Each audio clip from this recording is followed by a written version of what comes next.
Hello, everyone. I'm Dana Perino. What's my name? Perino. Josh Janine Pirro, Richard Fowler, Jesse Waters, and Greg Gutfeld has a new shirt. It's 5 o'clock in New York City, and this is the 5.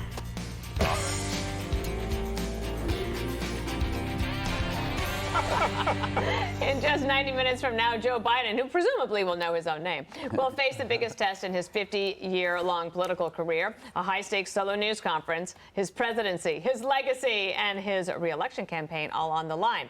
It could be his last chance to fend off a rebellion that's growing by the minute. One tiny verbal slip-up or misfire just could be the downfall. New report says that if Biden fails, he's poised to face a deluge of fresh calls from Democratic lawmakers to drop out, and Nancy Pelosi is giving her party the green light to go after him. The president's supporters and the media are getting ahead of damage control by trying to lower expectations that they had already raised. I don't think we should set the stakes too high. There is a conscious understanding not to over-prep him, not to give him the numbers, not to have him in the prep until the very last moment. And I think this is our best opportunity to defeat Trump again. I'm not suggesting that there's going to be a Benjamin Button kind of, he's going to get younger. Are you worried that Biden is a liability for your most vulnerable members? No. Wake up, America. Wake up, Democrats. It's time to stiffen your spines and knock your knees and be for your president. And remember that moment when the president looked frozen while everyone was dancing at a Juneteenth concert? Well, according to a new report, multiple people, including a state lawmaker who attended that event, is telling ABC News that they had concerns about Biden after personally watching him, using terms like aloof, stiff, and his speech as garbled. The media called it a cheap fake at the time, but the press, however, promises to go hard after Biden at this upcoming news conference. A Biden advisor describing the pent-up press this way, quote, "The dogs are loose." I also found out, Greg, that CNN has this report that for closed-door cabinet meetings, of which President Biden has not had one since last October of 2023, they had it all orchestrated and scripted. So they would tell the cabinet secretary, okay, if he's going to ask you this, then what are you going to say? Like, they had to have all the points rather than just like a general idea of what would be discussed. It's exactly what they do with Jesse Waters primetime. I don't see the problem with that. We can't think for ourselves. I didn't even know you watched. Yes. But look, since it appears right now that Joe isn't going anywhere, perhaps you're just letting him do this to embarrass himself out of the office. I don't know. I mean, if they really cared about Joe, the press conference wouldn't happen. Right. So I kind of hope he does well, just to make this even more of a long suffering period. If he cancels it, then that means Hunter was able to strike a deal for that golden parachute, you know, the $500 million, the golden library, the new Corvette. Remember they said Trump was in it for himself? Mm-hmm. After becoming president, losing his celebrity prestige, where the people that used to kiss his ass now hate him, and of course his wealth and the lawfare. So he was in it for himself. It seems like Joe's the one who's in it for himself, who's refusing to drop out, much less step down as the nation pleads for it. He's not president. That's the purest definition of a selfish person. But this has always been my sense of Joe as president. He's always seen our problems as temporary for him, right? These are long-term consequences, and he's not here for the long term. So he never really took our stuff seriously, whether it's wars, inflation, debt, or crime. You know, they'll turn around, maybe they won't. He won't be there for that. He's lived a full life. We're stuck with everything he's done. But I have my bigger question, and then I will shut up. We know that Biden isn't running the show, nor has he been running the show for some time. So when you look at the decisions like the student bailout or what he's done with the border, how can those decisions be seen as legitimate? Because either he didn't make them or he was mentally incapable of making them at the time. And this matters because if Joe vetoes that bill that keeps illegals from voting, can that be acceptable? Because that's clinically insane. That's anti-democratic if he vetoes that bill. But if he is insane, that makes sense. Or if someone else is doing it, that makes sense. So I think we're dealing right now with an illegitimate presidency. Where'd you hear that before? And what if he does super well tonight? I mean, the bar's low, so, well, I mean, the expectations are high, but the bar is low, which is sort of strange for him. But if he does very well, that means that the rest of the members who are like sort of champing at the bit to cut them loose. Now, will they be stuck? I think we're in an interesting moment, right? Because I think you're right. I think what the mistake that I think the Biden campaign is making over and over again is putting the president in these really, really high stake moments, right? And when you put somebody in a high stake moments where they're known for gaffes, you create a sort of conundrum for them. I mean, listen, if this was my campaign and I were running it, I would have had the president the day after the debate on every news channel. You would have gotten so tired of seeing Joe Biden. It would have been, he would have been everywhere.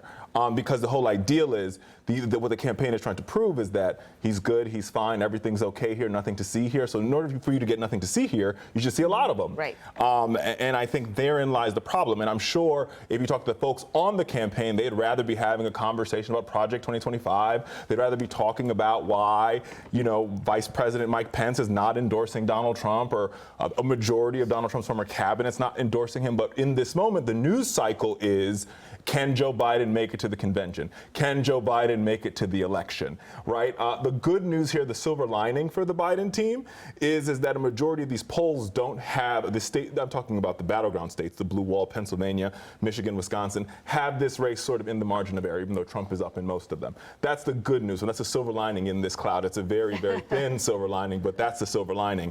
I think as we watch this press conference the next 90 minutes, this is going to be a tough moment for the president. Can he pull it off? And if he does pull it off, I do not think that silences the voices that you're hearing on the other end saying, we need a new nominee. I don't think it's going to cause George Clooney to write a new op-ed in the New York Times saying, now I love him. I don't think that's I was happen. wrong.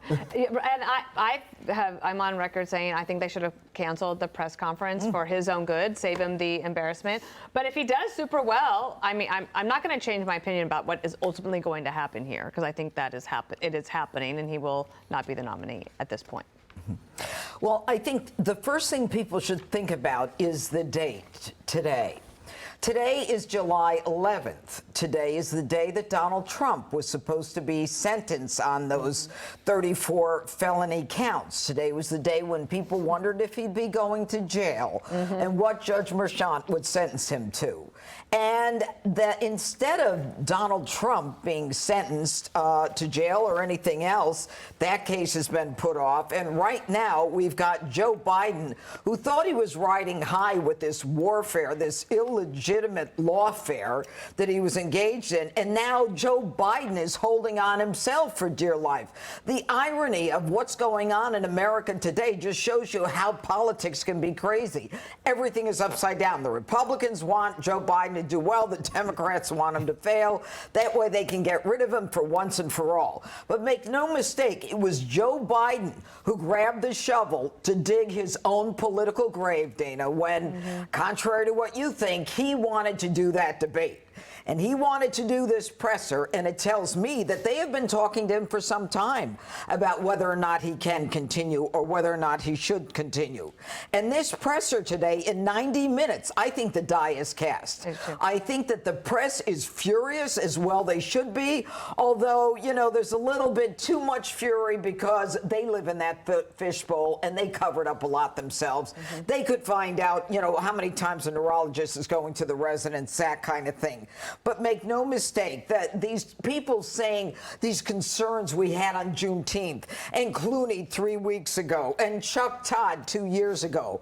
But Biden thinks he's going to prove to the country that he is up to doing this job for the next 4 years. When America knows he's only proving to the country whether or not he can do this job for the next 5 months. And I want you to think about the next 5 months, because who's running the country? A crack addict, a former crack addict, sex addict, and a make-believe doctor are running the country. And that's not a good place to be. I was thinking about George Clooney, because he came out 3 weeks after that press conference, the fundraiser, where he asked people to give money. Like, hard-earned money, like, I'm here to raise money. Like, I think you should part with your money to give him money. And then 3 weeks later, he's like, actually, no, I don't think that's true. I'd ask George for my money back. That's not right. And that's why I don't give to candidates. That's good. That's a good decision. Because then they can just fall apart. I did give $35 in your name to Joe Biden. Thank you. I want that money back. So Joe should just go out tonight and say, I'm tied in the latest ABC News poll. Yep. What are you guys talking about? Reagan was down. JFK was down. These people came back and won. I've come back and won. the red wave never happened.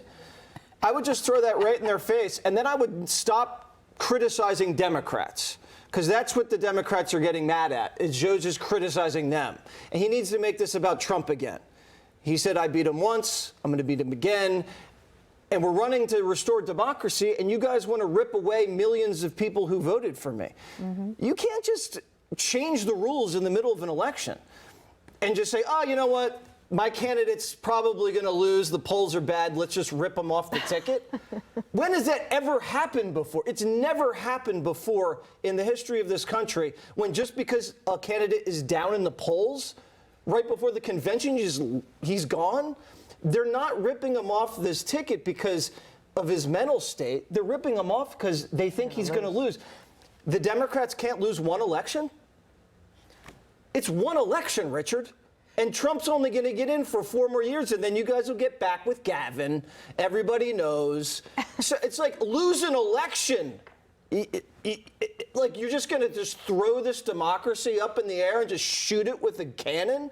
That's the craziest thing I've ever seen. You are amazing. You are giving the most persuasive argument for the Democrats to keep Biden in. Are you saying I'm not being honest with my analysis, Craig? Yes, I think you're being brilliantly deceptive.